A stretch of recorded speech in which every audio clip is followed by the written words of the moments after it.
ఆంధ్రకేసరి టంగుటూరి ప్రకాశం పంతులు త్యాగాన్ని పోరాటాన్ని స్ఫూర్తిగా తీసుకుని రాష్ట్రాభివృద్ధి కృషి చేయాలని రాష్ట్ర సాంఘిక సంక్షేమ శాఖ మంత్రి డాక్టర్ డోల బాలవీరాంజనేయ తెలిపారు.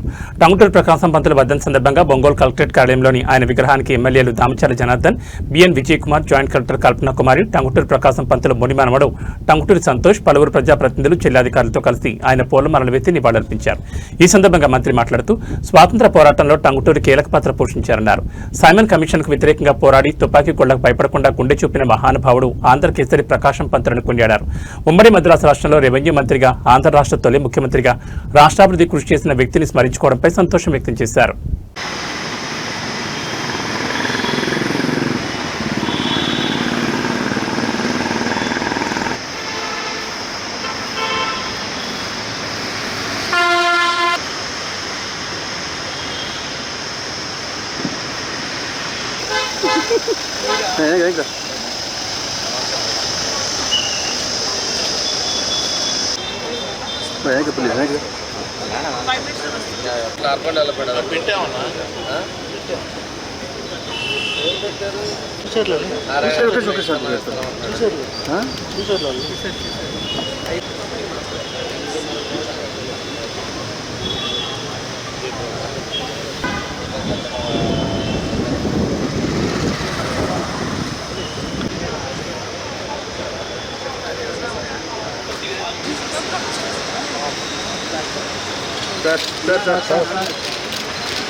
ఫోటోగ్రఫీ మీరు చేస్తానే వెళ్ళాలి సంథింగ్ మనం చేస్తాను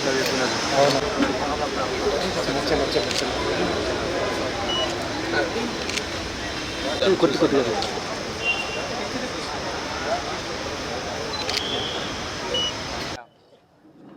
టంగుటూరి ప్రకాశం పంతులు గారి వర్ధంతి సందర్భంగా కలెక్టరేట్లో చైర్మన్ బాలాజీ గారు, అదేవిధంగా Ongole urban development authority chairman Riyaz గారు, పీడీసీసీ బ్యాంక్ చైర్మన్ సీతారామయ్య గారు, అదేవిధంగా జాయింట్ కలెక్టర్ గారు కలిసి నివాళులర్పించడం జరిగింది. మన జిల్లాలో పుట్టి స్వాతంత్రోద్యమంలో కీలకంగా పాల్గొని సైమన్ కమిషన్కి వ్యతిరేకంగా పోరాటం చేసి ఆ ఉమ్మడి మద్రాసు రాష్ట్రంలో రెవెన్యూ మంత్రిగా, మొట్టమొదటి ఆంధ్ర రాష్ట్రానికి ముఖ్యమంత్రిగా చేసి వారి సేవలు ఎనలేనివి. మన ప్రాంతంలో వినోదరాయనపాలెంలో జన్మించడం, టంగుటూరు, ఒంగోలు ఈ ప్రాంతాలతో వారికి ఉన్నటువంటి అవినాభావ సంబంధమే ఈరోజు మన ప్రకాశం జిల్లాకు వారి పేరు మీద పేరు పెట్టడం, వారిని ఆ మహనీయుని యొక్క వర్ధంతి సందర్భంగా వారికి నివాళులు అర్పించుకోవడం మన బాధ్యత. వారి పోరాటం, వారి స్ఫూర్తి కొనసాగిస్తామని తెలియజేసుకుంటూ రాష్ట్ర ప్రభుత్వం కూడా ఈ కార్యక్రమాన్ని నిర్వహించమని చెప్పేసి అధికారికంగా ఇవ్వటం కూడా విశేషమని మీకు తెలియజేసుకుంటూ వారికి ఘనంగా నివాళులు అర్పిస్తూ సెలవు తీసుకుంటాను.